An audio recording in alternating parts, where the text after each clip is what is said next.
Yo, yo, yo, yo. Hey, Cowboys fans, what's going on, man? I'm still on a high. Parking right now, on the way to the train.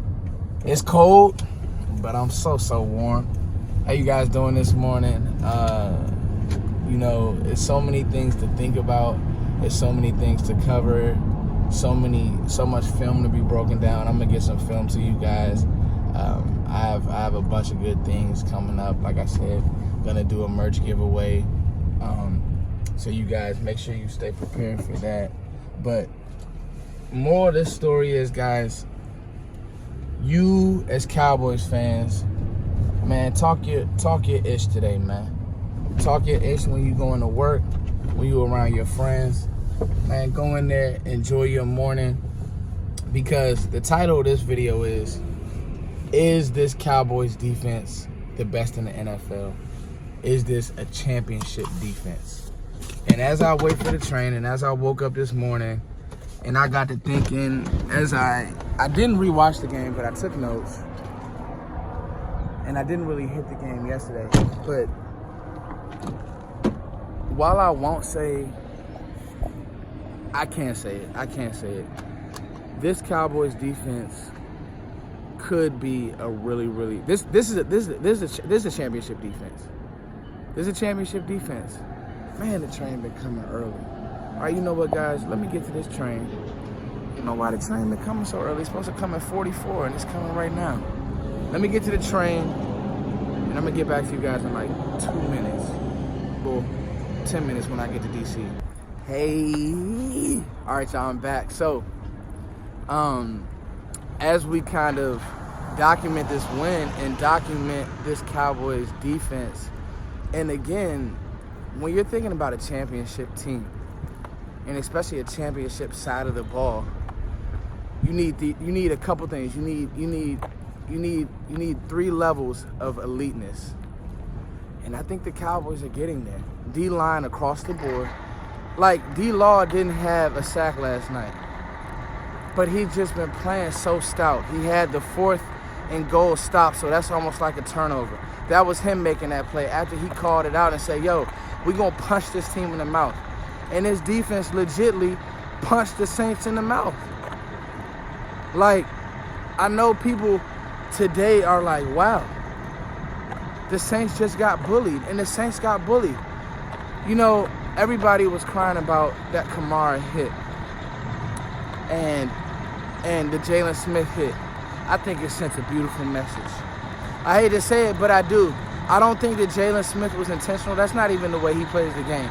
There's no way that he tried to do that on purpose. But I think it just sent a beautiful message. I really do. I'm sorry, guys, it's a little noisy right here. But kind of recapping, right?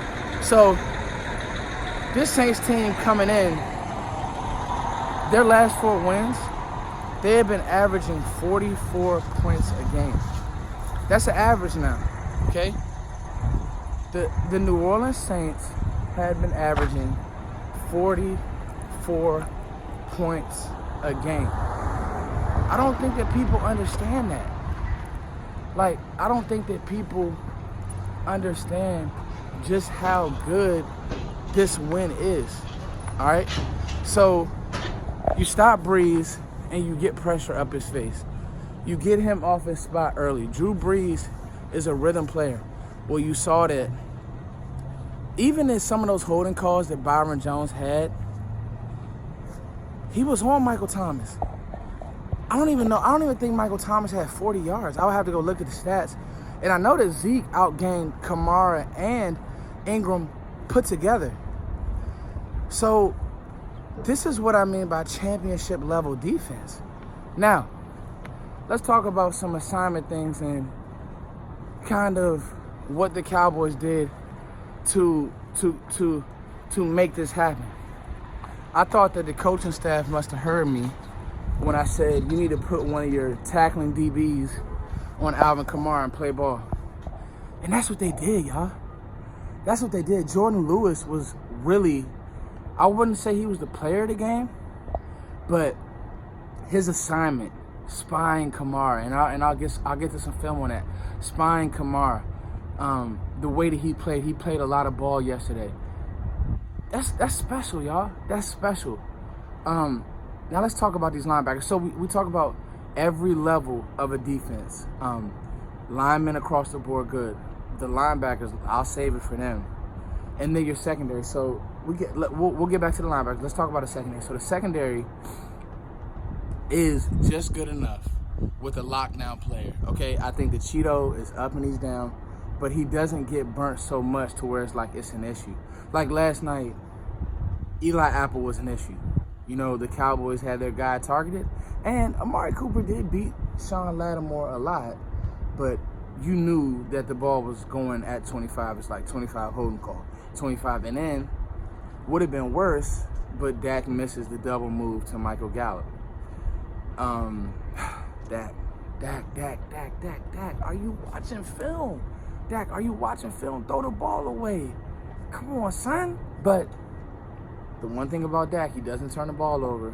And while he didn't make every play, he didn't get you beat. Randy Gregory tried to get you beat. And even with all of that, this defense still came through. This is a special win, y'all. This is a special win. All right, so the secondary. I think now with Jordan Lewis really stepping up, he's earned more playing time. And you now have something special going on back there. This is why I didn't want to, knee-jerk and go get Earl Thomas, because I think that X Woods, you saw him jar the ball out. He doesn't have the interceptions that Earl Thomas would have, but he's never out of position. He makes tackles. Heath is never out of position. Heath was flying around out there. He had one play where he closed on Kamara, and I'm like, this defense is flying around. So your secondary with Byron Jones, a lockdown guy now. So he struggled against D-Hop. He made up for it against Mike Thomas. You got to pay Byron Jones in the offseason. You drafted him. He's yours. This is your child. You have to pay him in the offseason. He was special. Jordan Lewis, Cheeto, Anthony Brown early on in the game with the pass defense. This team, it was special. Now, let's talk about these linebackers. I'm going to go out and say it. I think that this is the best linebacking core in football. Jalen Smith and Leighton Vander Esch. They're big. They're big. They play with power. Okay. They play with speed. They fly around. This linebacking core is flat out amazing. Jalen Smith will come down and he will knock your socks off. And Leighton Vander Esch just doesn't miss tackles and he's never out of position. And so I'll admit I was wrong. I'm happily raising my hand. I was wrong about Leighton Vander Esch, and I'm happy to be wrong about him because this guy is a serious candidate for Defensive Rookie of the Year. I wish that Jalen Smith could go to the Pro Bowl this year. He hasn't made enough splash plays, so he would probably need like an interception, a couple fumbles to kind of sneak in with running and maybe be like an alternative vote. But nonetheless, man, these linebackers, they're special. They really, really are.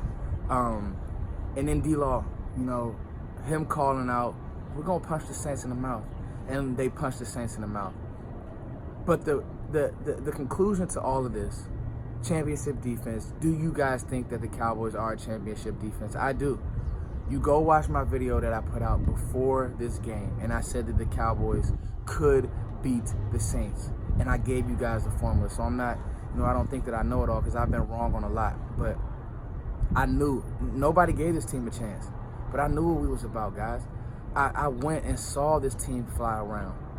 But the most encouraging thing about this win is that Dallas left some meat on the bone. Dallas didn't even play his best football yesterday. Penalties, drive stalling things, and you still won. Randy Gregory happened. Randy Gregory really tried to give the Saints the game. That's why everybody complaining about the refs. I mean, are you dumb? We had every opportunity to lose that game, and we beat the crap out the Saints. We beat the crap out the Saints. Championship defense, baby. It's your boy Foots. Thank you guys for sharing, and subscribing. Giveaway coming soon.